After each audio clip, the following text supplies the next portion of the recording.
कि कागज़ पे आपकी उम्र चाहे बढ़ गई हो, लेकिन बायोलॉजिकल एज आपने अपनी रोक रखी है, और यही आज का हमारा विषय भी है। और स्वामी जी, हर कोई चाहता है कि वो बूढ़ा नहीं हो, लेकिन उसके लिए जो मेहनत करनी है उससे सब बचते भी रहते हैं, लेकिन अब धीरे धीरे लोगों का रुझान उस तरफ आ रहा है, ये बड़ी अच्छी बात है। लेकिन स्वामी जी, आज हमने जो एक स्टडी उठाई है एंटी एजिंग से जुड़ी हुई, ये अमेरिका के स्टैनफोर्ड यूनिवर्सिटी से आई है।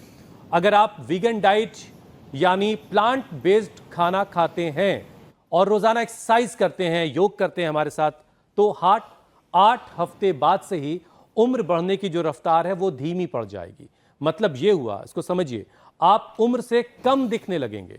वैसे पिछले 10 सालों में वेगानिज्म की तरफ लाखों की तादाद में लोग बढ़ चुके हैं और इसका चलन काफी बढ़ा है, और इसी का असर है कि अब लोग काफी उम्र से ज्यादा नजर नहीं आ रहे हैं और अपनी बायोलॉजिकल एज लोगों ने अपनी रोक हुसैन, मेरी कितनी बात करोगे तुम, हैं?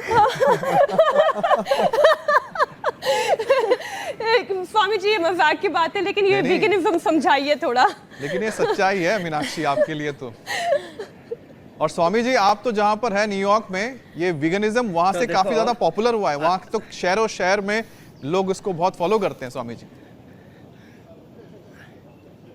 जैसे यहाँ समूह में लोग दौड़ते हैं ना, तो वैसे हिंदुस्तान में यदि पूरे लोग दौड़ना शुरू कर दें, जैसे यहाँ पर लोग सुबह उठ कर के साइकिलिंग करते हैं, योगा करते हैं, और एक बहुत बड़ा समूह, जैसे मैंने तैयार हो गया है, जो वीगन डाइट पर आ गया है।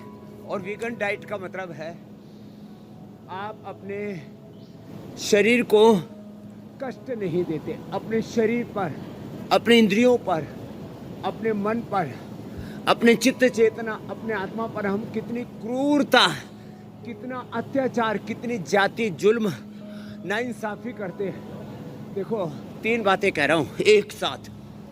एक हमारी काल्पनिक आभासिक दुनिया ऐसी तैयार हो गई है।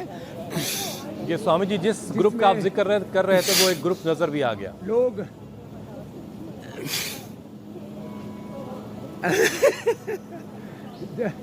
एक काल्पनिक आभासिक, जिसको कहते हैं मिथ्या और क्षणिक सुखों, आकर्षणों, प्रलोभनों में कौड़ियों का जीवन नहीं और करोड़ों का दंभ भरते। दूसरा, एक व्यवहारिक जीवन जिसमें लोग यथार्थ को अनुभव करते हैं। और तीसरा, एक पारमार्थिक जीवन है। तो हम आभासिक जीवन के परे व्यवहारिक और पारमार्थिक जीवन की बातें करते हैं। और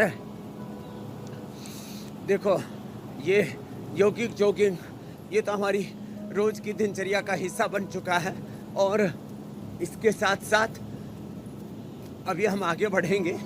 और जो आपने वेगन डाइट की बात की, कुछ नहीं, पूरा प्राकृतिक जीवन, और इसमें इतना सुख है, इसमें इतना आनंद है कि मैं उसको बयां नहीं कर सकता।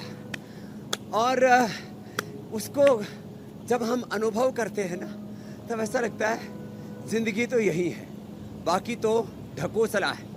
अच्छा स्वामी जी, आपने कहा भ्रम है, इतनी भ्रांति, प्राकृतिक जिंदगी, इतना। तो स्वामी जी, जरा इससे पहले कि हम लोग आगे बढ़ जाएं, जरा क्लियर कर दीजिए, क्योंकि वेजिटेरियन जो लोग हैं वो भी वही प्राकृतिक जिंदगी जीने की कोशिश कर रहे हैं। तो वीगन्स और वेजिटेरियंस के बीच में क्या फर्क होता है? चूंकि बहुत सारे लोगों को इस बात की खबर नहीं कि कोई बारीक सा फर्क है दोनों के बीच में। एक ही मूलभूत फर्क होता है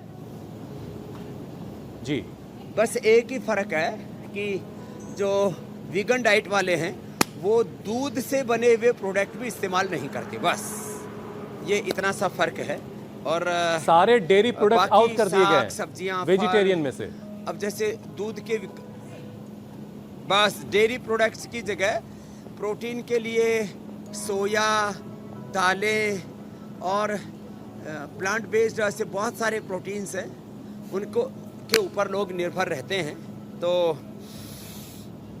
लेकिन स्वामी जी, हमने आपसे लेस करके जी बाकी सारा, तो थोड़ा सा आज मैं ज़रा ज़्यादा टोक रहा हूँ, मैं माफ़ी चाहता हूँ स्वामी जी, क्योंकि बड़ा अहम हो जाता है यहाँ लोगों का जानना ये भी, क्योंकि हमने हमेशा आपसे दूध की इम्पोर्टेंस बहुत सुनी, दूध के बारे में हमने आपसे सुना, हमने आपसे दही की बहुत सारी महत्व जो उसकी खूबियाँ हैं वो जानी हैं। तो स्वामी जी, इनका ऑल्टरनेटिव फिर क्या हो सकता है? तो ये इनके ऑप्शन में ना विकल्प के तौर पर, जैसे मैंने कहा, सोया मिल्क है, सोयाबीन का दही है, अब ये टोफू, पनीर और ये सब बहुत चल रहा है। तो सोयाबीन इसका बहुत अच्छा विकल्प है। दूसरा दालें और घी के तौर पर, तेल के तौर पर जो है, बाकी जो चीज़ें हैं वो काफ़ी महत्वपूर्ण हैं।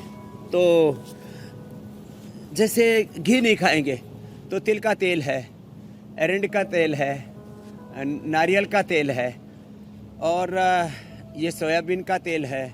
और सबसे अच्छा होता है वैसे तो मस्टर्ड ऑयल। वैसे ओलिव ऑयल भी विदेशों में तो सलाद के ऊपर जब भी सलाद देंगे तो एक थोड़ा सा सिरका दे देंगे कोई भी, और एक जो है ओलिव ऑयल, और कई बार तो ओलिव ही खाने को देते हैं। हमारे यहाँ पर जो है बच्चों को मालिश के अंदर जो है उस तेल का काफ़ी इस्तेमाल किया जाता था। तो खैर, तो घी के भी विकल्प हैं, दूध के भी विकल्प हैं, और हमने तो बादाम का, अखरोट का, तिल का, नारियल का दूध बना करके कई बार दिखाया हुआ है। तो विकल्प तो मिल जाते हैं। संकल्प आपका बस पक्का होना चाहिए कि मुझे वीगन डाइट पर आना है तो आ सकते हैं। तो स्वामी जी, एक चीज़ और ज़रा बता दीजिए कि आप कहीं वेजिटेरियन की तरफ से वेगन्स की तरफ तो नहीं बढ़ रहे हैं? क्या आप भी एंडोर्स करते हैं? नहीं, देखो क्योंकि आपको तो दूध पीने का बड़ा शौक रहा है, हमने कई बार सुना आपसे। वेगन का मैं समर्थक हूँ। तो देखो, ये बड़ी आपने कहा ना, ये विचारधाराओं के नाम पर ना अतिवाद में चले जाते हैं। तो कुछ लोग ऐसा कहते हैं कि इसमें जो दूध, दही आदि, खास करके जो यूरोप में और पश्चिम में जो वेगन डाइट का ये प्रचलन प्रारंभ हुआ, और उसमें अब संख्या करोड़ों में जा रही है लोगों की, और बड़ी मजबूती से उसको फॉलो करते हैं। तो हुआ क्या कि यहाँ पर पशुओं को लोग प्रोटीन के लिए अलग अलग प्रकार के, उनको भी उनके आहार में जो है ऐसे चीज़ें डालने लगे थे जो मांसाहारी चीज़ें हैं। दूसरा, कुछ लोग उनको इंजेक्शन आदि दे करके जो दूध आदि निकालते हैं, अथवा उनके जो बछड़े हैं, खास करके गायों का ही पालन पूरी दुनिया में ज़्यादा होता है, उनको पूरा दूध मिलता नहीं, और वो भी दूध उनका पूरा ले लेते हैं और उन बछड़ियों को मार करके खा जाते हैं। तो ये सारी चीज़ें, वैसे तो गाय 30-35 किलो दूध देती है, अब उसका दूध पूरा बछड़ा पी नहीं सकता, तो उसमें कोई हिंसा नहीं है। तो मैं दोनों चीज़ों को प्रोटेक्ट करता हूँ, जो शुद्ध शाकाहारी हैं और जो प्योर वेगनिज्म पर हैं, दोनों ही अच्छे हैं।